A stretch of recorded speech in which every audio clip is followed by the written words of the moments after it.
Ok, dans ce module, nous allons attaquer la publicité Pinterest et on va voir comment fonctionne tout ce petit monde, comment accéder, comment créer le compte publicitaire, comment trouver des audiences, etc., etc.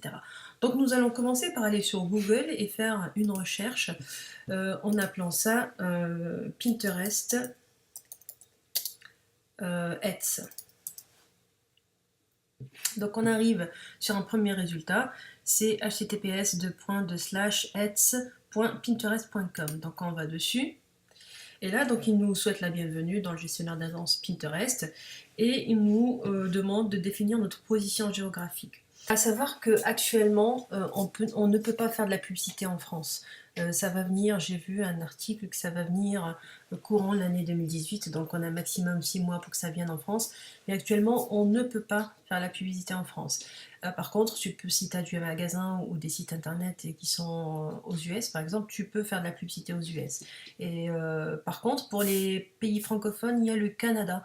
Donc, si parmi ta clientèle francophone, tu as des Canadiens, tu peux faire de la publicité pour le Canada. Donc, pour l'instant, ce module, forcément, il va être mis à jour quand tu auras la publicité enfin disponible en France. Mais pour l'instant, on va choisir l'Irlande juste pour avoir la devise en euros.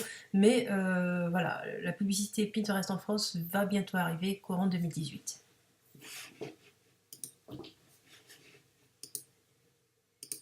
À la publicité mise à jour, on accepte, c'est par rapport au RGPD, donc on accepte.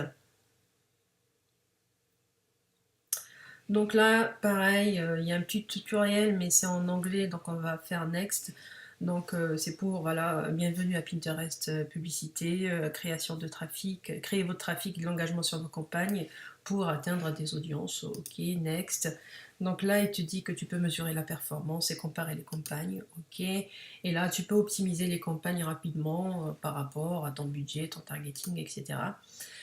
Donc on fait suivant, suivant et on commence.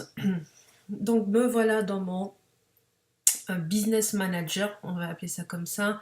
Là, c'est en anglais. Donc à mon avis, ça va être qu'en anglais. J'en ai pas encore vu en français. Les pubs que je fais actuellement sur Pinterest sont sur un magasin américain. Donc je suis déjà sur l'onglet. Donc voilà, il nous dit qu'ils sont en train de travailler sur de nouvelles manières de faire des publicités. Alors, on va faire un essai. Ok, donc c'est la nouvelle en fait, la nouvelle interface. Donc là, en gros, on va configurer la campagne. Si on commence par une campagne, donc on va nous dire qu'est-ce que tu cherches. Bah voilà, là c'est en français par contre. Ils te disent qu'est-ce que tu cherches. Est-ce que tu cherches de faire de la notoriété de la marque? Est-ce que tu veux avoir des vues de vidéos? Et est-ce que tu veux avoir du trafic ou de l'installation de l'app? Si on fait vue vidéo par exemple. Ok, on va créer une nouvelle campagne qu'on va appeler VV Test par exemple. Le plafond du budget quotidien, donc si on va sur le petit point d'interrogation, vous avez la possibilité de configurer un plafond pour le montant maximal qu'une campagne est autorisée à dépenser par jour.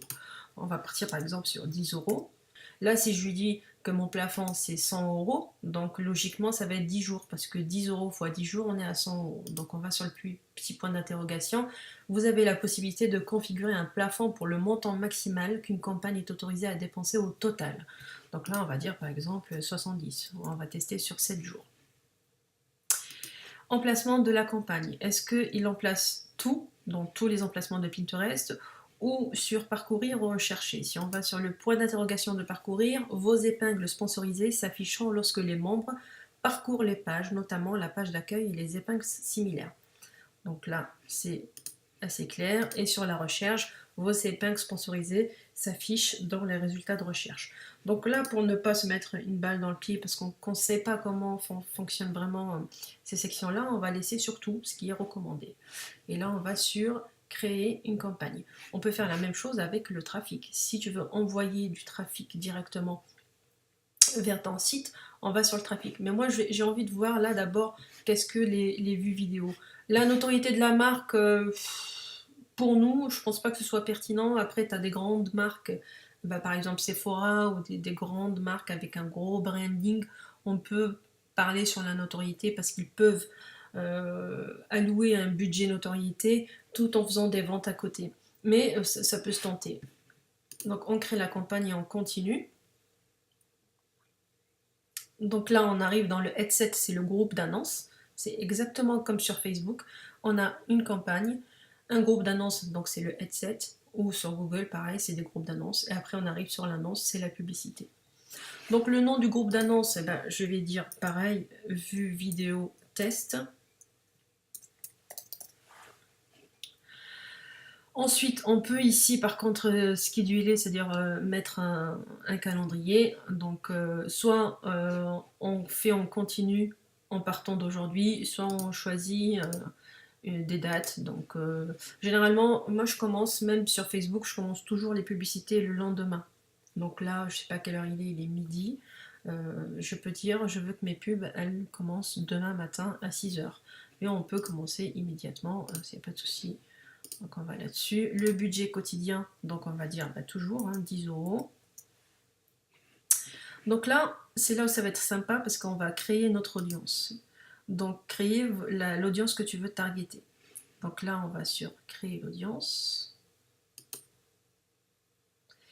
Et c'est là où on verra ça plus tard dans la vidéo d'après.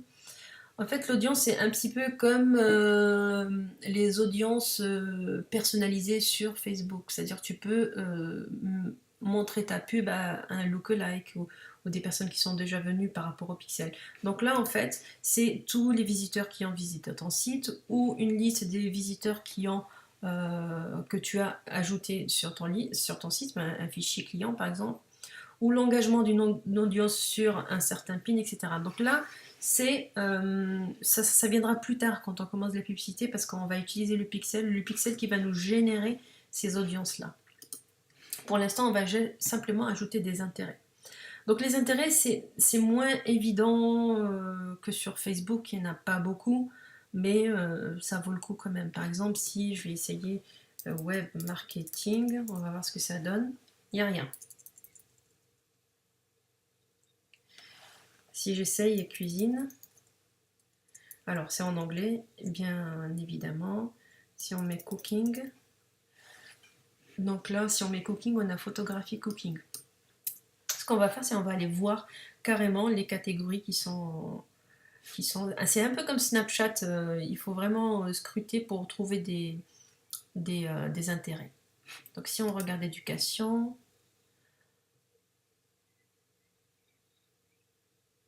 ok, technologie, d'accord. Si on regarde food and drink, donc là on a African cuisine, American cuisine, barbecue, récipes, recettes de bœuf, la cuisine brésilienne. Donc là déjà ça donne des indications si on target la nourriture. Donc on va peut-être mettre drinks, dessert. Hop, le brunch, breakfast. Si on est par exemple sur une audience de cuisine. Donc des recettes saines pour la santé, des recettes végétariennes, des recettes de fruits, du poisson, machin. On peut, voilà, limite, on pourrait peut-être mettre carrément toute la rubrique food and drink. Ok, donc là on a dit qu'on était sur le food and drink. Ok. Donc là on peut ajouter également des keywords, donc des mots-clés. Donc on peut mettre cuisine, French cuisine, d'accord, il y a 5 millions et plus. Hop, entrée. Healthy food, salsa, veggie food pour tous les végétariens, food, fire food. Ok. Développer vos intérêts et mots-clés basés sur vos épingles. Donc ça c'est bien parce que en fait il va scruter tes épingles. Si tu as déjà parlé de cuisine, tu as parlé de recettes, de fraisiers, des mots surtout en français quoi. Il va essayer de développer par rapport à la nature de tes épingles. Alors là, c'est là où ça va être difficile pour les personnes qui font de la publicité en France parce que l'offre publicitaire Pinterest, elle n'est pas encore présente en France. Donc on peut parler de mots en français, on peut aborder tout ce qui est France parce qu'on peut faire de la publicité par exemple au Canada où les gens parlent français. Mais on peut quand même dire, ben moi, je fais pour le Canada par exemple, ok? Ou l'Australie. Tu peux choisir tout en fait, tous les pays parce qu'on a en dessous la langue qu'on peut choisir. On peut dire, on veut cibler toutes les personnes qui habitent ici, donc on a les US, UK, New Zealand, Irlande, Canada, Australie. Donc on peut dire je veux select all, ok. Par contre, que des personnes qui parlent français. Ou alors, si dans ton shop tu as des clients canadiens, je veux que le Canada. Par contre, que les Canadiens qui parlent français, pas les autres. Donc voilà, c'est là où la publicité Facebook pour l'instant, enfin Pinterest pour l'instant marche. Mais concrètement, ça marche pour les autres pays, mais pas encore en France. Moi, je l'ai déjà essayé, je vous montrerai plus tard un compte publicitaire Pinterest, mais par contre, j'ai des magasins US. Donc, ça va être sur le magasin US, où là, il n'y a pas de problème. Mais bon, voilà, ça sera mis à jour forcément. On est en 2018, on est au mois de juin, donc on a 6 mois maximum à attendre pour avoir la publicité Pinterest présente en France. Donc voilà, ok. Si je regarde mes statistiques, là je suis entre 790 000 personnes et 1 700 000. Donc du coup, c'est pas mal. C'est pas mal. Ok. Et puis après, je peux dire, si ton produit est exclusivement féminin, je peux dire, je prends que les femmes. Et donc là, ça tombe à 700, entre 700 et 900 cas de personnes. Alors, pour le bid, le maximum CPM bid, c'est le coût d'impression, le coût pour, enfin, ton enchère pour 1000 impressions. Donc, si tu sais pas combien ça fait, il faut aller plus loin et tu auras un message d'erreur. Donc, votre enchère doit être d'au moins 6,60. Donc, 6,60, ben, je remets 6,60 minimum, ou alors je peux mettre 7 ou 8, quoi. Si je veux remporter l'enchère, je peux mettre 6, allez, je peux mettre 7. Voilà. Et je vais choisir une épingle. Je ne peux pas parce que je n'ai pas de vidéo. Donc ce que je vais faire, c'est que je vais aller ajouter un pin. Donc là, créer un pin. Ici, au lieu de mettre une image, je vais mettre enregistrer depuis un site. Là, je vais prendre juste une vidéo juste pour le test parce que je n'ai pas de vidéo, j'ai rien à vendre. Donc là, je vais aller dans ma chaîne YouTube où j'ai des vidéos. Donc là, je vais prendre le lien de ma vidéo.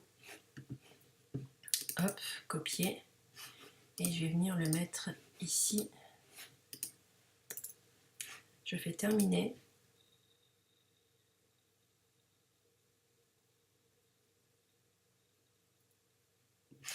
Donc ma vidéo est là. Je vais lui donner une description. Donc comment créer des audiences similaires Facebook efficaces. Et je vais l'ajouter à un tableau, je vais dire... non, je vais l'ajouter à publicité Facebook. Voilà, créer. Hop. Je vais la mettre directement dedans. On va voir cette épingle. Et mon épingle est bien là. Et si on la voit, elle est directement dans Pinterest. D'accord? Quand le client clique sur visiter, eh ben, ça va l'orienter vers YouTube, ou alors il peut visualiser directement la vidéo ici. Donc concrètement, si je retourne, je ne sais pas si ça m'a sauvegardé la publicité. Donc concrètement, ça m'a scratché la publicité, enfin l'ensemble des publicités que j'avais préparées. Donc je vous conseille de préparer d'abord en premier lieu vos vidéos et ensuite de créer des campagnes publicitaires. Donc là, je ne sais pas si vous aviez remarqué la miniature de ma vidéo, elle était dans ces tons-là, mauve, mauve clair, etc. Et c'est marrant parce qu'il me propose plein de pins dans le même style. Regardez, là, il y a du mauve, du rose, donc c'est voilà, c'est super intelligent ce système. Ça va proposer les pins qui avaient un petit peu la même charte graphique. Donc, je ne vais pas trop m'attarder là-dessus. Alors, je vais revenir sur le business manager dans la vidéo qui suit juste après.